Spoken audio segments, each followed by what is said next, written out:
परीक्षेच्या 2 दिवस आधी फक्त 5 लाखात नीटचा पेपर मिळाला आणि ज्यांना साधी उत्तरं माहिती नव्हती त्यांनी 720 पैकी 600 पेक्षा जास्त मार्कांचे प्रश्न बरोबर सोडवले। पण चोरी कधी ना कधी पकडली जातेच। हा नीट पेपर लीकचा स्कॅम उघडकीस आला आणि आता या स्कॅममुळे तब्बल 22 लाख पोरांना परत परीक्षा द्यावी लागणार आहे। लाखो विद्यार्थ्यांचं भविष्य, कित्येक वर्षांची मेहनत आणि डॉक्टर होण्याचं स्वप्न, पण हे सगळं एका पेपर फुटीमुळे टांगणीला लागलंय। नाशिकपासून सुरू झालेला हा पेपर फुटीचा तपास आता थेट हरियाणापर्यंत पोहोचलाय।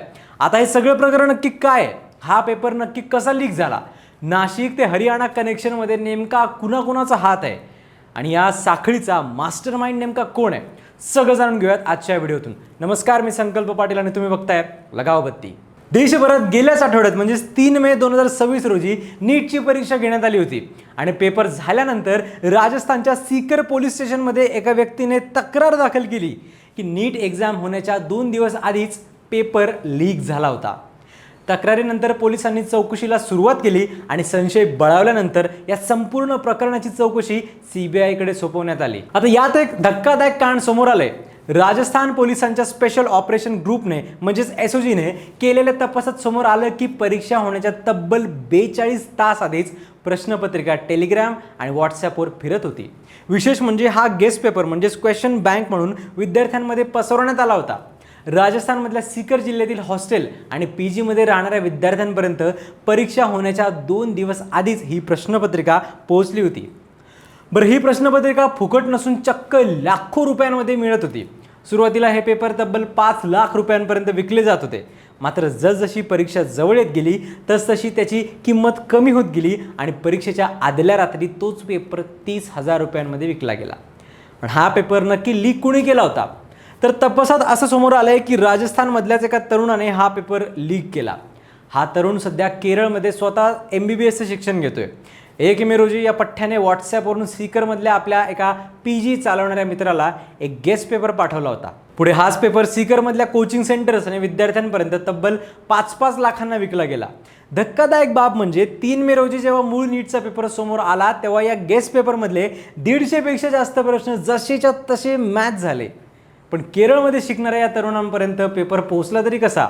तर याचे धागेदोरे सापडले थेट नाशिकच्या एका प्रिंटिंग प्रेसमध्ये। तपासात असं समोर आलंय की नाशिकमध्ये हा पेपर छापला जात होता। तिथल्याच एका कर्मचाऱ्याला या टोळीने हाताशी धरलं होतं। तिथून पेपरचा फोटो काढला गेला आणि तो मास्टरमाइंडला पाठवण्यात आला। त्याने पुढे तो फोटो आपल्या मित्राला पोहोचवला आणि अवघ्या काही तासातच हा पेपर महाराष्ट्र आणि इतर राज्यात 5 लाखांना विकला गेला। शिवाय या पेपरची पहिली कॉपी नाशिकमध्ये तयार करण्यात आली होती। नंतर नाशिकवरून हा पेपर हरियाणाला पाठवण्यात आला आणि हरियाणात या पेपरचे 10 सेट बनवण्यात आले आणि त्यानंतर हे सेट राजस्थानमधल्या जयपूर आणि जामवा आणि रामगड अशा भागांमध्ये पोहोचले। त्यानंतर पुढे राजस्थानचं सीकर आणि तिकडून थेट जम्मू काश्मीरपर्यंत हा पेपर गेला।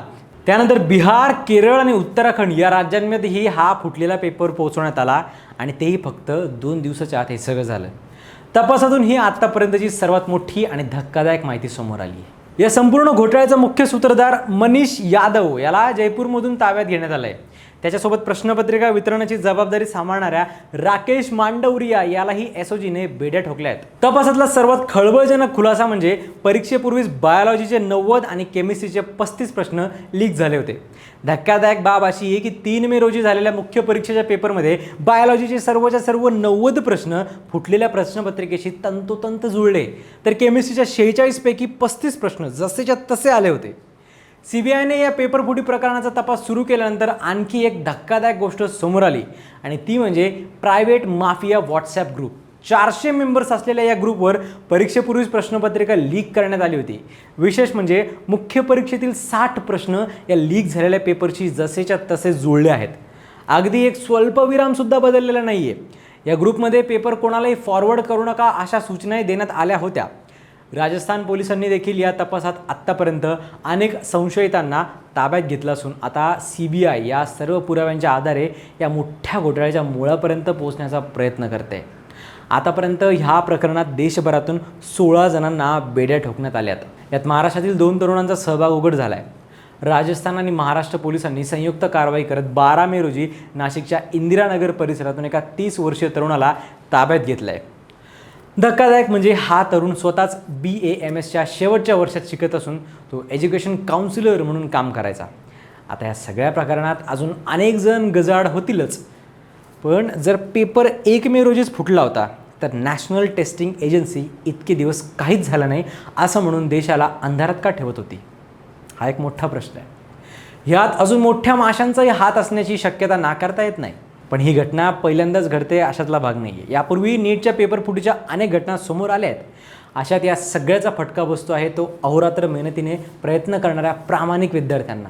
हे सगळं थांबवण्यासाठी काय करायला हवं? काय वाटतं तुम्हाला? कमेंट्समध्ये नक्की सांगा आणि अशाच महत्त्वाच्या अपडेटसाठी लगावतीला नक्की सबस्क्राईब करा.